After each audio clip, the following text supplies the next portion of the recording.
जय हिंद दोस्तों, स्वागत है आपका हमारे YouTube चैनल में। जैसा कि हमने पिछले वीडियो लेक्चर में भूगोल के जल संसाधन को शुरू किया था और जल संसाधन के बारे में हमने जाना था और समझा था कि जल संसाधन का हम लोग उपयोग किस तरह कर रहे हैं और जल संसाधन का वितरण किस तरह कर रहे हैं। और भूपृष्ठ वगैरह के बारे में हमने समझा था कि भूपृष्ठीय जल संसाधन वगैरह क्या होता है, महासागरीय जल संसाधन क्या होता है, उस सब चीज़ को हमने समझा था पिछले वीडियो लेक्चर में।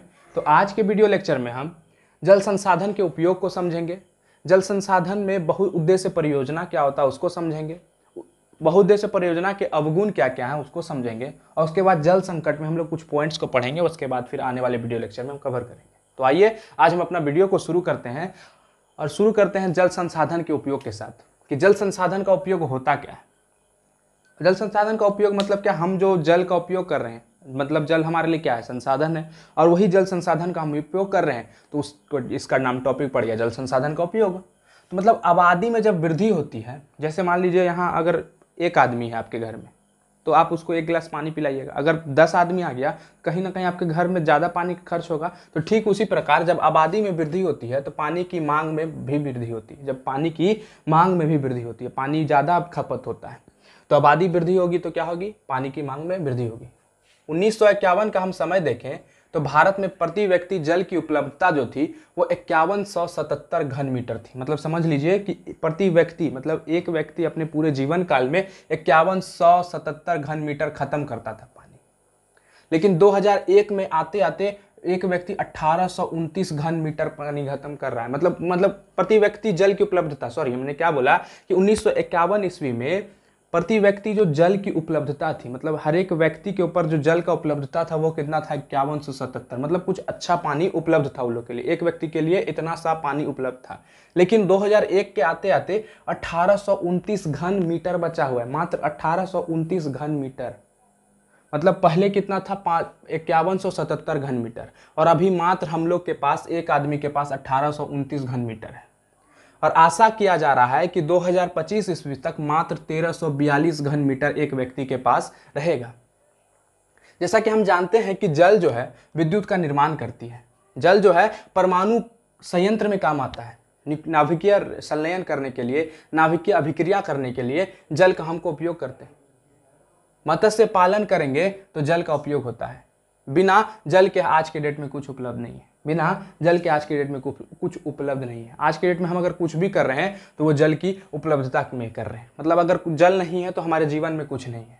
तो ठीक उसी लिए हम लोग आज बहुउद्देश्य परियोजना को समझेंगे कि बहुउद्देश्य परियोजना क्या था। बहुउद्देश्य परियोजना कुछ नहीं, अपने माइंड में अपने एक सिंपल सा कॉन्सेप्ट लेके चलिएगा कि बहुउद्देश्य परियोजना डैम प्रोजेक्ट, मतलब मल्टीपर्पस प्रोजेक्ट। मल्टीपर्पस प्रोजेक्ट कहने का मतलब डैम के लिए, और डैम इसलिए ही बनाया जाता है कि मल्टीपर्पस काम कर सके। मल्टीपर्पस कहने का मतलब कि तरह तरह का काम, सिंचाई कर सके, मत्स्य पालन कर सके, पानी की उपलब्धता करा सके, विद्युत धारा को उत्पन्न कर सके। तो ठीक उसी प्रकार बहुउद्देश्य परियोजना उसका नाम दिया गया है।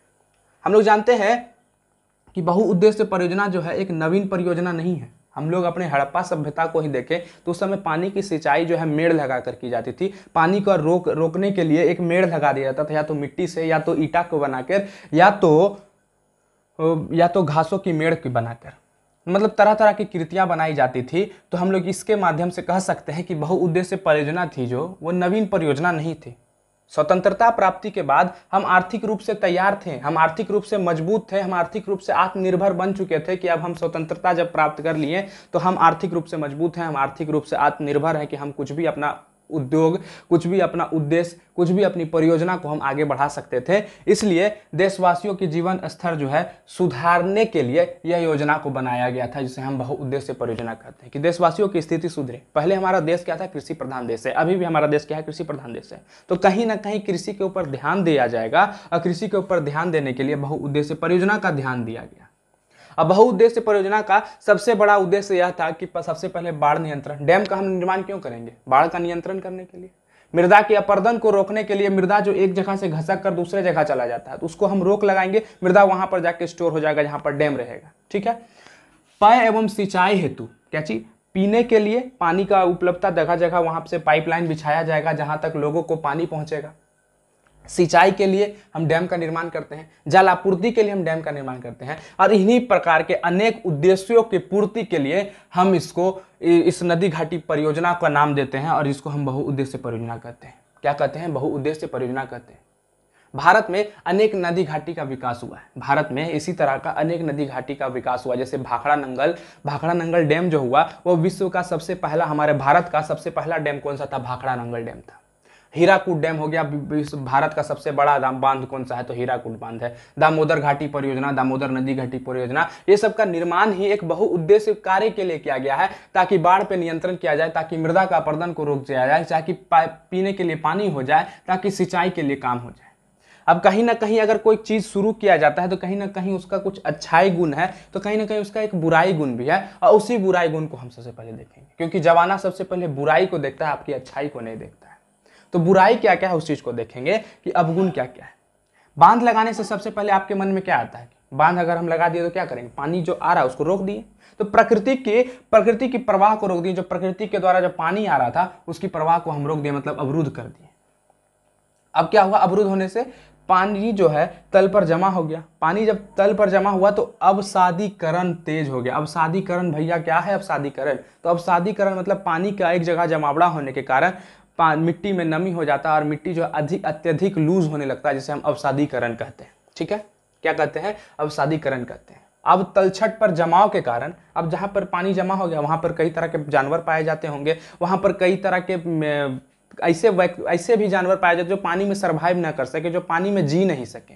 तो ठीक उसी प्रकार के जो जानवर थे वो मर गए, वो जीव जिंदा नहीं रह पाए। भोजन जो था वहां पर उसमें पानी चला गया, वहां पर भोजन नहीं मिल पाया, प्रजनन को नुकसान हुआ। इससे क्या हुआ? बांध के कारण बाढ़ जैसी विभीषिका उत्पन्न हो गई बांध के कारण। बांध देखिए, जैसा कि 1800, हमने आज पहले ही वीडियो लेक्चर में देखा था कि 1854 के लमसम में जो बिहार में बाढ़ आया था, वो किसके कारण बाढ़ आया था? हरिके बैराज जो नेपाल में खोल दिया गया था, उसका एक फाटक को खोल दिया गया था। एक फाटक को जो है नेपाल में एक फाटक को खोल दिया गया था, वो डैम का नाम था हरिके बैराज। वहां से खोलने के कारण जो है पूरे क्षेत्र बिहार में बाढ़ आने की समस्या हो गई थी। बाढ़ की समस्या से पूरा बिहार क्षेत्र जो है जूझ रहा था।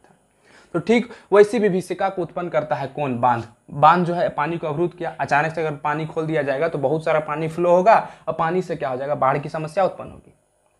हम लोग बांध में जैसे जानते हैं टिहरी बांध, जो भारत का सबसे लंबा बांध है, वो कौन सा बांध है? टिहरी बांध है। अब बाढ़ की वजह से कहीं ना कहीं अगर बाढ़ आपके घर में, अगर मान लीजिए सपोज आप, भगवान ना करे ऐसा हो, अगर बाढ़ आपके घर में आ जाए, क्या हो जाए? बाढ़ आपके घर में आ जाए, कहीं ना कहीं आप हो सकता है उस जगह से दूसरी जगह जाइएगा, पलायन करिएगा। तो ठीक उसी प्रकार बाढ़ जैसी समस्याओं के कारण लोग वहां से पलायन किए। मुआवजा कई को नहीं मिल पाता था, और ना ही परियोजना का लाभ ही लोग को मिल पाता था। क्या मिल पाता था? ना ही इस परियोजना, बहुउद्देश्य परियोजना का लोग को लाभ मिल पाता था। तो बाढ़ जैसी उत्पन्न जो ये अवगुण थी किसकी? बहुउद्देश्य परियोजना की, उसको हमने देखा। क्या देखा? बहुउद्देश्य परियोजना के अवगुण को हमने देखा। अब जहां पढ़ते हैं कि जहां जल जो है कृषि एवं वाणिज्यिक के फसलों और किसान आकर्षित हो रहा था, मतलब जल आया। जल जो पहले इंट्रोड्यूस कैसे किया गया? पहले नदी नालों के द्वारा सिंचाई के माध्यम से किया जाता था खेती।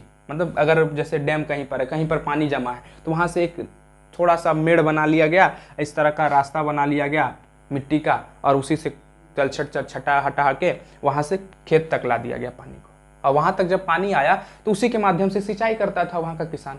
तो अब क्या? पाइपलाइन के जरिए। तो कहीं नहीं किसान जो है डेवलप हुआ, और किसान जो है अपना कृषि के ऊपर ज्यादा आकर्षित हो गया। जब कृषि के ऊपर आकर्षित हुआ तो लवणीकरण जैसी समस्याएं उत्पन्न हुई। लवणीकरण जैसी गंभीर समस्याओं के कारण, मतलब पानी जहां आया, कहीं अत्यधिक पानी आ जाने के कारण लवणीकरण, मतलब सॉल्टी पानी भी कहीं कहीं से समुद्र से भी पानी खींच लिया जाता था। और समुद्री पानी, जब हम लोग जानते हैं कि वो समुद्री पानी जो है बहुत ज़्यादा लवणीकरण होता है, लवणीकरण बहुत ज़्यादा सॉल्टी होता है, बहुत ज़्यादा नमक का मात्रा उसमें होता है, जिससे किसानों को जो है कृषि जो है बहुत नुकसान हो जाता था। किसानों का कृषि में मतलब फसल जो है नुकसान हो जाता था, जिससे गरीब और गरीब होते गया, और अमीर जो है और अमीर होते गया। अब जब गरीब होगा और अमीर होगा, तो इसके बीच में जो डिफरेंस होगा वो कहीं ना कहीं खाई के समान होगा, और वही खाई जो हमको नजर आने लगा था।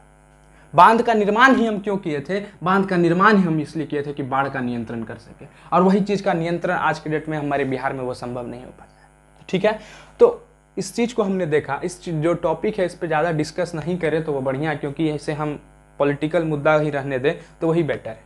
ठीक है, तो आज के डेट में हमने ये सब चीज़ पढ़ा, जल संसाधन का उपयोग को पढ़ा, बहुउद्देश्य परियोजना के अवगुण को पढ़ा। अब जल संकट को पढ़ेंगे कि जल संकट होता क्या है। जल संकट अचानक से क्या मतलब, अगर आपको पानी पीने दें और जैसे आपके प्यास लगा हुआ है और मैं आपके पास पानी लेके जाऊं और फेंक दूं पानी, तो कहीं ना कहीं आपके लिए संकट हुआ। तो ठीक उसी प्रकार जल संकट क्या बोलते हैं कि जल की अनुपलब्धता को हम जल संकट कहते हैं। मतलब जल उपलब्ध नहीं है तब हम उसको क्या बोलेंगे, जल संकट बोलेंगे। क्या बोला जाएगा, जल संकट। जहां पर जल उपलब्ध नहीं तो वहां पर कहीं ना कहीं जल का संकट उत्पन्न हुआ, जिसे हम जल संकट कहते हैं। जल जो है, जल की उपलब्धता या दुर्लभता एक जटिल समस्या है।